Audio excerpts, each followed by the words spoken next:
آج نوجوان لڑکا ہے کہتا ہے مجھ سے بھوک برداشت نہیں ہوتی.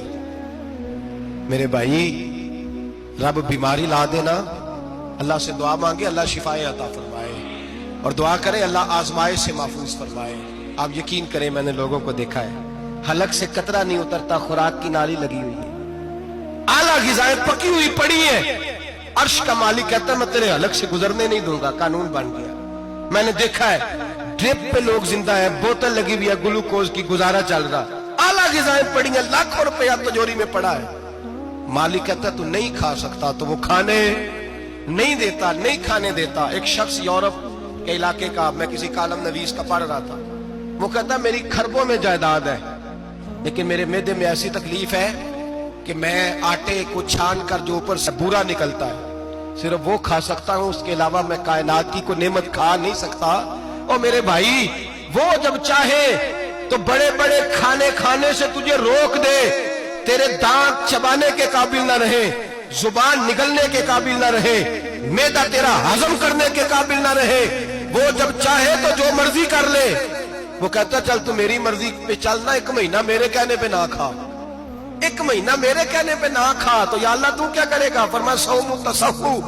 میرے نبی پاک نے فرمایا تم روزے رکھو، اللہ تمہیں صحت عطا فرما دے گا، اللہ تندرستیاں دے دے گا، شفائیں دے دے گا. تم روزے رکھو، اللہ تمہیں، سبحان اللہ، اللہ تمہیں، اللہ طاقت دیتا ہے، ہمت دیتا ہے، اللہ ہمت دیتا ہے.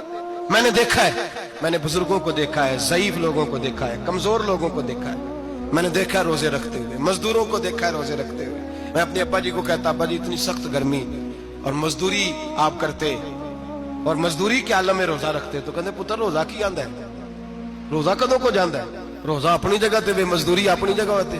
اور کئی دفعہ مینوں فرمان لگے، مینوں یاد سمجھ کوئی نہیں لگتی، پتہ نہیں روزے چ اللہ طاقت کتھوں دے چھڑدا ہے، نہیں زیادہ کام بھی زیادہ کریدا ہے تے روزہ بھی بھائی صوم تصحو.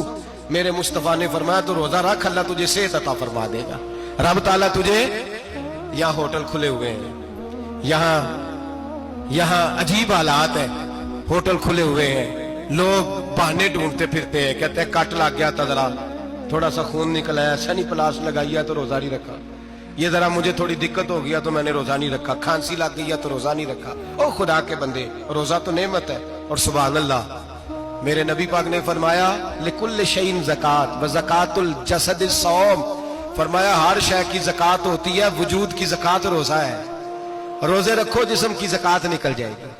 فاقہ کرنا بھی میرے نبی پاک کی سنت ہے، مسواک کرنا بھی سنت ہے، اور فاقہ کرنا بھی. مسواک والی سنت زیادہ اپناتے ہیں لوگ، فاقہ کرنا بھی نبی پاک کی سنت ہے. ایک صاحب مجھے کہنے لگے جناب بیٹھ کے کھانا حضور کی سنت ہے. میں نے کہا کبھی کبھی نہ کھانا بھی نبی پاک کی سنت ہے، نہ کھانا بھی حضور کی سنت ہے. اور ہمارے فقہاء نے لکھا ہے جو روٹی زیادہ کھاتا ہے اس میں دو باتیں پیدا ہو جاتی ہیں. کیا کیا؟ ایک بولتا زیادہ ہے، دوسرا سوتا زیادہ ہے، غافل ہو جاتا ہے. فقہ اور حکیم اطباء ڈاکٹر کہتے ہیں کہ پیٹ خالی رہے نا جس آدمی کا، اس کا حافظہ مضبوط ہوتا ہے، اس کے ذہن کی گرہ کھلتی ہے. زیادہ کھانے سے تو خماری چڑھتی ہے، دماغ ڈھونڈتے پھرنا روٹی کدھر سے آج اچھی ہے، گھر میں نہیں پکی تو ہوٹل چلے جانا، کھانے کے سوا اور کام ہی کوئی نہیں. اور صاحب میرے نبی پاک علیہ السلام نے فرمایا کافر 7 آنتوں سے کھاتا ہے، 7 آنتوں سے. اور فرمایا میرا مومن 1 آنت سے کھاتا ہے، اس کے وجود میں کھانے والی 1 آنت ہے. کافر 7 آنتوں سے کھاتا ہے. فاقہ کشی سے نورانیت پیدا ہوتا ہے، کم کھانا. لیکن نا نبی پاک صلی اللہ علیہ وسلم نے اللہ سے فاقہ مانگ کے لیا، یا اللہ 1 وقت روٹی دے، 1 وقت کا فاقہ دے، مانگ کے لیا نبی پاک، مانگ کے. حضرت ابو ہریرہ رضی اللہ تعالیٰ عنہ فرماتے ہیں بھوک زیادہ لگتی تھی نا جب مجھے، تو میں حضرت عمر سے، ابو بکر سے، عثمان، مولا علی سے کوئی مسئلہ پوچھ لیتا تھا، اور جب میں مسئلہ پوچھتا تھا تو وہ مجھے روٹی کھلا دیتے تھے. جب میں ان سے مسئلہ پوچھتا تو وہ مجھے، حضرت ابو ہریرہ فرماتے ہیں مجھے بھوک لگی، میں حضرت عمر کے پاس گیا، ان سے مسئلہ پوچھا. ان کا رواج تھا جب میں مسئلہ پوچھتا تو پہلے روٹی کھلاتے. ہمارے بزرگ یہ فرماتے ہیں کہ کھانے کھلا کے دین پڑھاؤ. صرف تمہارا کتب خانہ نہیں کھلا ہونا چاہیے، تمہارا دسترخوان بھی کھلا ہونا چاہیے. کسی نے نبی پاک صلی اللہ علیہ وسلم سے پوچھا تھا بہترین مسلمان کون ہے؟ حضور نے فرمایا جو سلام لینے میں پہل کرے اور روٹی زیادہ کھلائے، جو روٹی ہر وقت فکر کرے آ یار تو روٹی کھا لے، روٹی کھانے کی طرف توجہ دلائے. کھلانا سنت ہے، زیادہ کھانا اس میں بھی فرق رکھیں. تو نبی پاک صلی اللہ علیہ وسلم کے صحابی حضرت ابو ہریرہ رضی اللہ تعالیٰ عنہ فرماتے ہیں میں نے حضرت عمر سے مسئلہ پوچھا. میں نے کہا حضور مسئلہ بتائیں. تو کہتے پہلے ان کی عادت تھی جب میں مسئلہ پوچھتا تو روٹی بھی کھلاتے. آج انہوں نے مسئلہ ہی بتایا ہے, روٹی کوئی نہیں کھلائی. تو مجھے کہنے لگے ابو ہریرہ تو سوچتا ہوگا روٹی نہیں اس نے پوچھی, تو نے کب سے کھانا نہیں کھایا؟ میں نے کہا صبح سے. تو جناب عمر کہنے لگے میں نے کل صبح سے نہیں کھایا. چل ابو بکر صدیق کے گھر مسئلہ پوچھتے ہیں. کہتے جناب صدیق اکبر کے دروازے پہ گئے, جا کر کے ان سے مسئلہ پوچھا. ان کی بھی عادت تھی جب کوئی مسئلہ پوچھنے جاتے تو دسترخوان بچھا لیتے. کہتے آؤ روٹی بھی کھلاتا ہوں مسئلے بھی بتاتا ہوں. کہتے ہیں گئے تو انہوں نے بھی مسئلہ بتایا, روٹی کوئی نہ پوچھی. تو کہنے لگے عمر ابو ہریرہ تم لوگوں نے کل پرسوں سے نہیں نہ کھایا ہوگا. اور ابو بکر کو 4 دن گزر گئے ہیں, تھوڑا سا دودھ ملا ہے یا کھجور ملی ہے, روٹی کوئی نہیں ملی. چلو در رسول پہ چلتے, آؤ حضور کی بارگاہ. کہتے ہیں نبی پاک کی بارگاہ میں آئے, حضور نے چہرے دیکھے, کریم سے مسئلہ نہیں پوچھنا پڑا. میرے مصطفیٰ کریم نے فرمایا بھوک لگی ہوئی ہے تم تینوں کو؟ 3-4 دن ہو گئے. اللہ کے رسول نے فرمایا مجھے پورا ہفتہ ہو گیا ہے. سبب کچھ اور ہے جس کو تو خود سمجھتا ہے.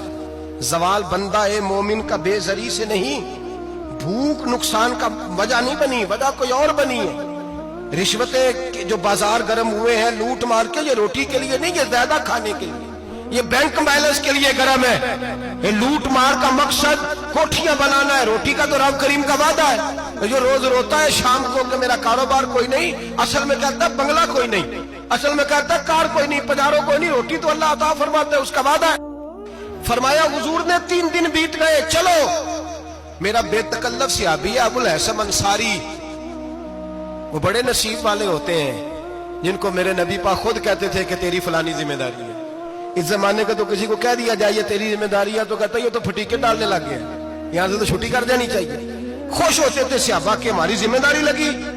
کہتے ہیں حضرت ابو الحسن انصاری کے گھر گئے, نبی پاک نے فرمایا بھوک بڑی لگی ہے کھانا لا. کہتے ہیں حضور نے اسے کہا تو اس آدمی کو تو وجد ہی ہو گیا. اس نے کہا میرے اتنے نصیب کہ حضور کا یہ کھانا کھلا. آؤ دیکھو دنیا والوں, آج جو سب سے زیادہ عزت والا ہے وہ میرا مہمان بنا ہوا ہے. فرماتے ہیں وہ دوڑے گئے, بکری اٹھائی, ذبح کی, بیوی کو کہنے لگے روٹی تیار کر. ادھر کھجوریں توڑی, انگور توڑے, کہنے لگے حضور آپ جب تک تناول کریں تب تک کھانا پک جاتا. حضرت عمر کہتے ہیں روٹی پک کے آئی, بڑا پیارا گوشت, بڑا اچھا سالن, بڑا خوبصورت خلوص والا کھانا. فرماتے ہیں میں نے بڑا ہی کھایا. نبی پاک نے نہ ایک روٹی لی اور چھوٹی چپاتی, تھوڑا تھوڑا سالن کونوں سے, اور جب نبی پاک نے کھا لیا تو حضور کی آنکھوں میں آنسو آئے. حضرت عمر کہنے لگے حضور روئے کیوں؟ نبی پاک نے فرمایا سوچتا ہوں 7 دن کے فاقے کے بعد کھایا ہے, پر ڈرتا ہوں رب اس کا حساب پوچھے گا تو جواب کیسے دینا ہے, اس کا حساب بھی تو دینا ہے نا جو کھایا ہے. تو حضرت عمر فاروق کے ہاتھ میں کچھ چیز کی, زور سے زمین پہ ماری, کا محبوبہ 7 دن کے بعد بھی روٹی کھائے تو حساب دینا ہے. نبی پاک فرمانے لگے عمر وہ مالک ہے نا, تو جب دیتا ہے تو حساب نہیں لے سکتا, حساب تو دینا ہے, حساب تو دینا ہے, تیاری رکھو.